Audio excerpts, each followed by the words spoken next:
TGIF, everybody. Thanks for kicking your Memorial Day weekend off with us right here on Undisputed. Woo!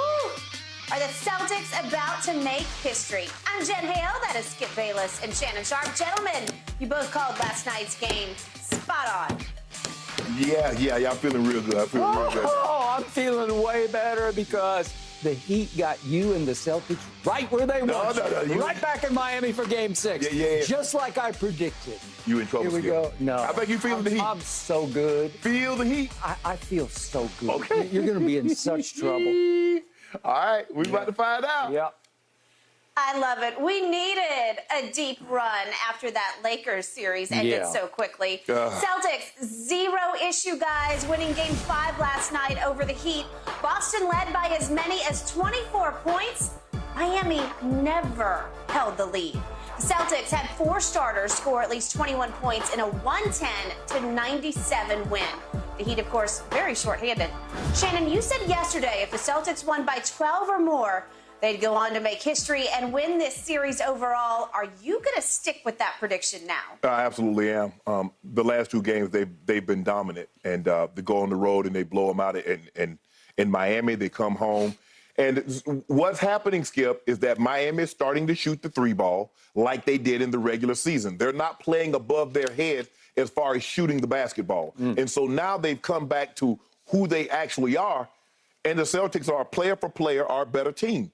Their 2 best players are better. I believe their role players are better. So when you factor that in, they forced the Heat into 16 turnovers, led to 27 points, had 4 players. The first time, they had 4 players all over 21 points. So when you can get production like that, they take care of the basketball. They forced Miami, what Miami was doing to the Celtics, forcing them to turn the ball and creating points. Boston flipped the script, forced them into turnovers, created points off that. I just think the thing is, Skip, they got them right where they want them. They do. And they keep saying it. Don't let us win. Don't let us get another game. They started out March with 0-3. They get one. They better not let us get another one. So they're going to keep that going, Skip. I think your Heat are in trouble. Jimmy Butler is struggling. What do you have? 14 points last night, 5 of 10. The other night, what was he? 9 of 21. He was real inefficient. They're doing a great job on him. And because the other guys are not playing so far above their head like they did in the first 3 games, they kind of come back to the pack. Boston has sized them up, seized the moment. I like it going 3-3 on Saturday and then coming back Monday and close this thing out. I picked it in 6. You laughed at me when I said the Heat in 6 because you couldn't fathom it would go beyond 4. No, I thought they'd win a game. I did think they'd win 1 game. Gentleman's sweep, said Shannon Sharp.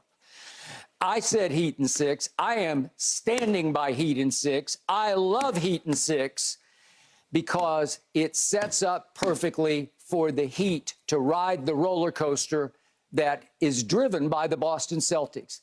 I'm going to say this again. Something has been missing from your Boston Celtics all year long. It will manifest itself once again in Game 6 back in Miami. You better hope so. Just when you least expect it, you have a game from the Boston Celtics.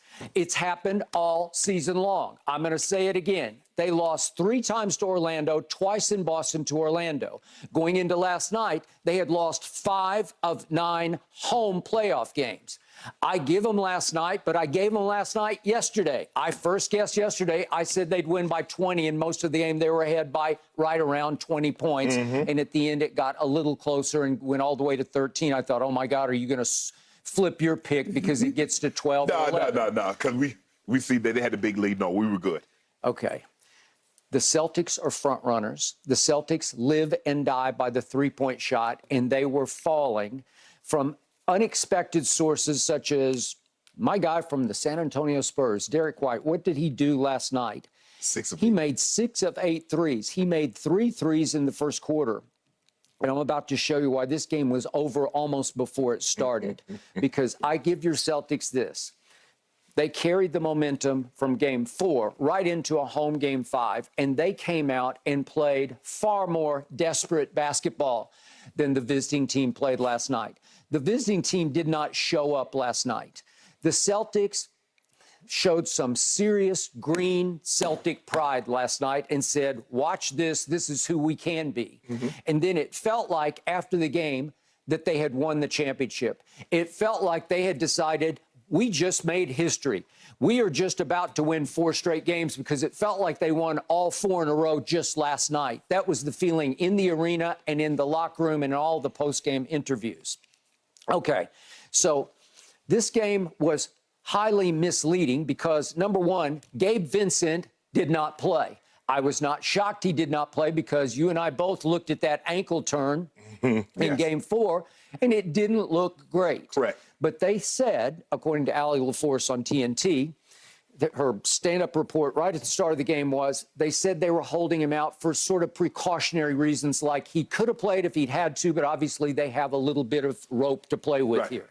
So all the indications are that he will go in Game 6. I don't know exactly what's going on with his ankle, but I'm just going to think that he's going to go and be pretty to very good in Game 6. All Gabe Vincent had done through the first 4 games was make 11 of 22 threes. All he had done was turn Shannon Sharpe into a believer, because you told me a couple of times, every time he went up into a three-point shot, you were like, that's good, right? Well, the Game 2 or Game 3, he had a 29 3. He had 29 points in Game 3. He is their fire starter. He is their initiator. Their best player by far is Jimmy Butler. I'll get to him in just a moment. But they missed Gabe Vincent handling the basketball, bringing the basketball up, playing some point guard, even though Jimmy is obviously the sort of point forward of the orchestrator of the team. But without him, they had to shift Kyle Lowry up into a role that he's no longer capable of fulfilling, and that's to be the starting point guard. He's 37 years of age. He's battered. He's beat up. He's close to broken. He's got this going on, that going on. Last night, he's holding on to his ring finger on his shooting hand. I don't know what that was about. But the point was, the game was actually over before it even started, because on the very first play of the game, they win the tip, the Miami Heat, and they go down, and they have 2 really good players. One, Jimmy Butler, he's number 1, and sort of 1A is Bam Adebayo. And can we see what Bam did on the very first offensive possession of the game? Bam, no. Marcus Smart just picks his pocket, and off to the races they go. And guess what? Jason Tatum's off to his races, and it's 2-0. It might as well have been 200-0 at that point, because the ceiling was about to fall in on the visiting team, because Shannon Sharpe, in the first quarter, they managed to turn it over 6 times. So now I will show you the next 5 turnovers, all in the first quarter from the Miami Heat. This is not Miami Heat basketball that I knew and loved. I don't know what that was. That looked like Westbrook.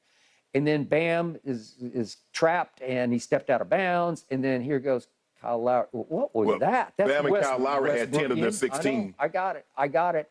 And then whoops, and then whoops, and then what? And then there we go with Cody Zeller, and he loses it, and that's another one. And so I'm looking at my breakdown here of this.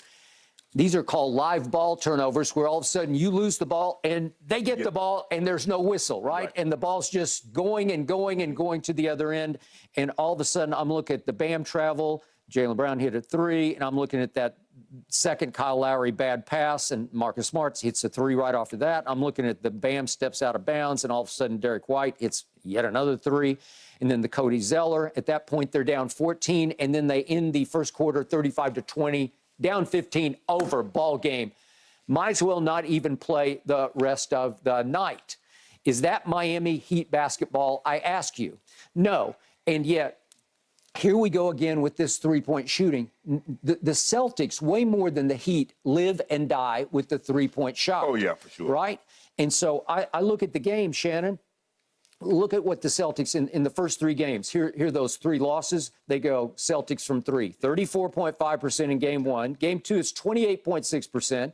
Game 3, which was just a nightmare, 26.2%. And then, boom, they flip the script and they go 40.0%. And you know what the stat is? They're 38-2, 40+%.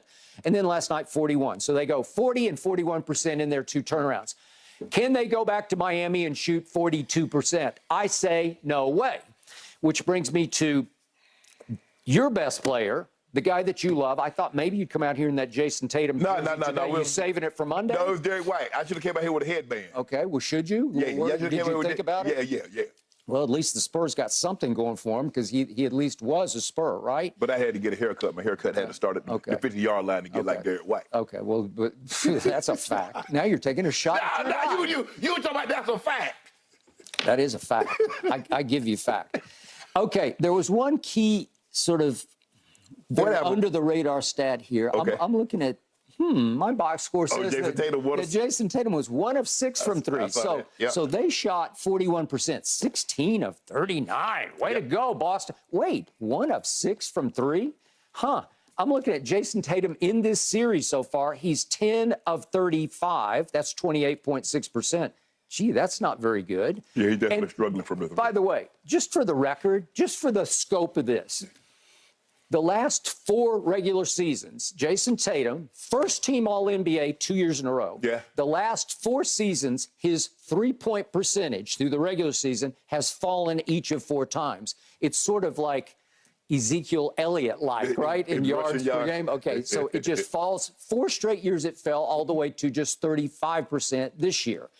During the regular season, just for the record, would you believe that Jason Tatum, he attempted 686 three-point shots. That was second in the whole league to Klay Thompson. 686? Wow. So he went 240 of 686, 35%. Not great. Meanwhile, Jimmy Butler is the best player on the other team. He knows his limitations. He's like Clint Eastwood as Dirty Harry. Man's got to know his limitations. And Jimmy just says, I don't shoot threes because I'm not very good at shooting threes. Right. So last night he didn't he try? He tried 2 and he missed 2, but those were desperation threes. So what did Jimmy do during